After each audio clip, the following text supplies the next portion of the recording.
Okay, I'm going to continue on with talking about this Mr. Carve for a minute.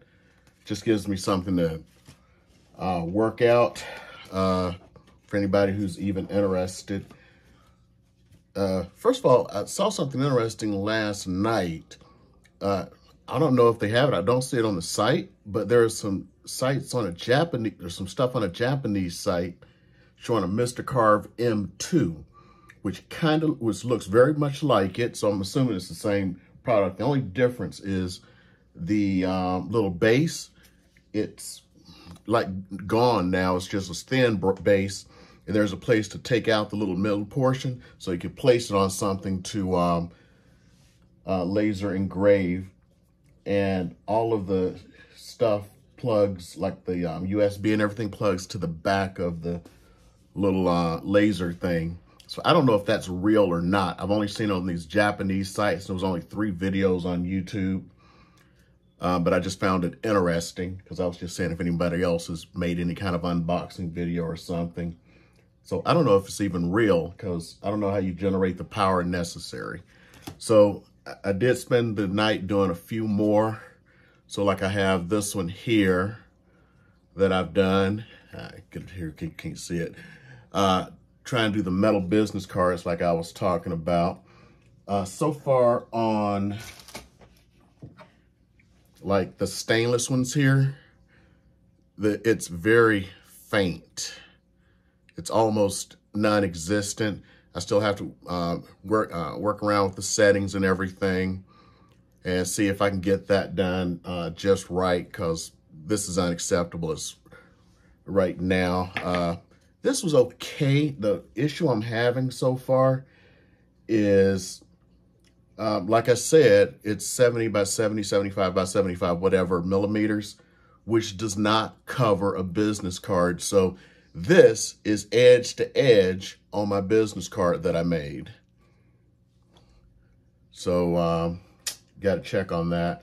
Also want to be able to check to see if I can do something, because I actually, like my normal business card, I have it, you see how they have the face? So I really don't want this outline on there. I really wanted it to be like this. I can possibly work with it not being able to go edge to edge like this. It's just that it would have been great to at least cover a business card. From looking at it, the lens is fixed. A lot of the fiber lasers I've noticed, you can actually change the lens to give you a wider area. So I don't know if that's going to be something in the offing in the future, along with the fact that we don't have any kind of a rotary attachment. So some things, I'm hoping they said, the last video I did, Mr. Carve actually responded to it and said they are actually going to come out with some videos to help people out. I hope that is going to be the truth. I'm sure they're going to, because I got a lot of issues. First of all, it's really just leaving, it's not really carving. So if you go to the site, it's supposed to be able to carve up to 0.2 millimeters, which means I should be able to go in 2.2 millimeters. There is no carving in this. So we got to figure out the settings to do, because I have other things that I want to do with this machine. One of them being is to actually like create my own poker chips or coins to pass out. Because, I mean, I live in Las Vegas. Wouldn't that be cool if I were to get some coin blanks, which I can go buy on Amazon, and create my own poker chips or coins or whatever, especially poker chips. That really makes sense for Las Vegas to use as a business card. Something metal like that is going to really set. This is aluminum here. My ultimate dream was to put this on stainless steel, because I figured a nice brushed stainless steel for a business card was going to set it off. And if I can get that carving depth so you have a little bit of tactile feel, I felt that was going to really do something for me. So this is what a business card looked like. It was okay. Like I said, I couldn't get much on here. I did one of, here we go. So I used the test files that came on it.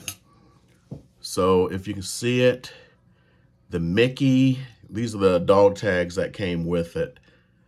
Yeah. This is I did it 2 different ways. Following, because I found it at the back, it kind of has some instructions in the manual here on some settings, but every setting has the same frequency, which is interesting because, you know, in the months that I was supposed to be, you know, sitting around waiting for this one to come, I was like, absorbing everything I could about fiber lasers, and that frequency, it's a big one, and we got to figure out, like, when you're working with the software to do the multiple layers, because when you look at a lot of the videos on YouTube with people working with fiber lasers, it'll be 2 and 3 passes where it's different frequencies and different hatchings to get those great features and everything, and that's what I'm looking for.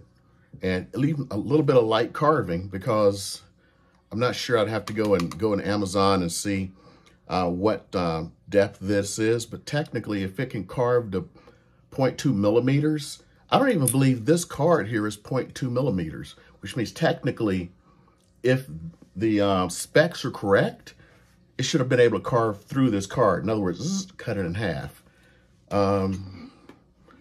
Shoot, I could do this while I'm doing it. I'll just go to Amazon. I've had these for a while. I bought these cards for my diode laser because, you know, with the diode laser, Autour, you can actually make cards on these. Let's see here. Oops, there we go. I know, this is rambling. Let me see here.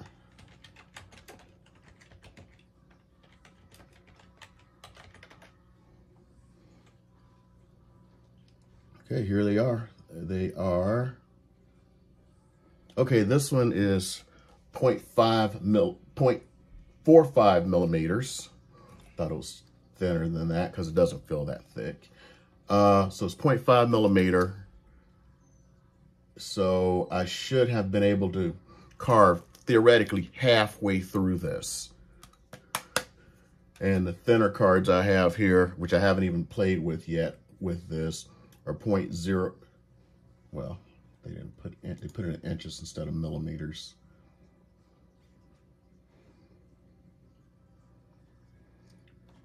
No millimeters on it, but this one is 0.45, so I should have been able to carve almost 50% through this, which, no, you can't feel it. I can feel it. It's just, there's no tactile feel, so it didn't go in. So I really want to know the settings so I can carve into this. Same here. I did not like how that came out. This picture is in the files that came with it for test files along with the Mickey here. So this is before doing the inversion. The Mickey is bitmapped inverted. Here's bitmapped inverted. So this is actually a picture of a woman. It did not come out very good. No, unlike, you know, this is my actual photo. Yes, the helmet back there. I was in the Air Force. So yeah, this is a copy of my business logo. So, okay, it didn't come out when I tried to print it on here, but I didn't apply all the settings necessary. Let's see. Picture of myself. It's not actually coming. Yeah, there we go. So I want to be able to do like the stuff I saw. Oh, one more thing that I did notice. So we got 2 things that I noticed. One is in the video, or I'm sorry, like if you look at the YouTube video showing them where they're doing different materials, no, this here took like 5 minutes. It was not like under a minute, like thing they showed there. What's another one? Yeah, the picture. The only thing that printed like close to anything I've ever seen, like with fiber lasers, were these words. They were instant. They were like, the picture took longer than I had expected, because I was expecting to be, based on everything I've seen on fiber lasers, being able to drop a business card in and, you know, like doing 5 or 6 at a time, because The most I've ever passed out, except for going to an event, is maybe 2 in a day. So just do 10 at a time, 5 at a time. That was my plan. But at 5 minutes a side, if I'm doing 2-sided, that's 10 minutes. So that's a lot of my time. I mean, albeit it's sitting there. I still have to look into some other things. So far, I'm not going to give a final judgment on the Mr. Carve just yet, especially until they come out with their stuff and at least some settings. Because if you go and look at Fiber Laser videos on YouTube and you see how people are doing stuff, and I know they can carve much deeper. Another thing that I noticed, really looking back at it, most fiber lasers start at 20 watts. This one is 2 watts. 20, it's 10% the power. So I really want to see if it can carve because, yeah, because I really don't see at this point until I see some more evidence where it's going to be able to, that this is business worthy. This is barely a home unit right now that I can see. Of course, because they didn't have as much information out, it's new. We're getting the initial batches. We're possibly the alpha testers, not even the beta testers on this. Maybe we're beta. At some point, maybe they'll get to a point where they're talking, because, on the Kickstarter, it said it was 2 watts, but up to 150, just these real strange numbers. So I'm going to see, hold judgment for now. I'm going to give it about another week. I'm going to give them a little bit of time to maybe put some stuff out for us, because I know people are just getting their stuff, and, people are going to start asking questions. I'm probably going to attack this every day, mess around with it, see what I can do in my spare time. This is a busy ass week for me right now. I got several appointments. I'm sitting on the board of directors of some organizations, have board meetings this week. So I'm going to get as much done as I can, because I have to put a video out per day. And for those of you who are watching my daily videos, this is going out of the ordinary, and maybe it's going to be the direction, because I have a lot of stuff to open. I purchased over 100 Kickstarters in the last year. A lot of them are starting to show up, and I've been sent review units by companies. I did a review video that I may end up posting here, but it wasn't a daily, so we'll see, because I got to get with them, because this monitor didn't work. It worked for an iPad where you can plug in a USB-C. I know I'm going a little long, but when I plugged in a HDMI, it didn't work. And this is a big deal on this one, because this is a touchscreen monitor.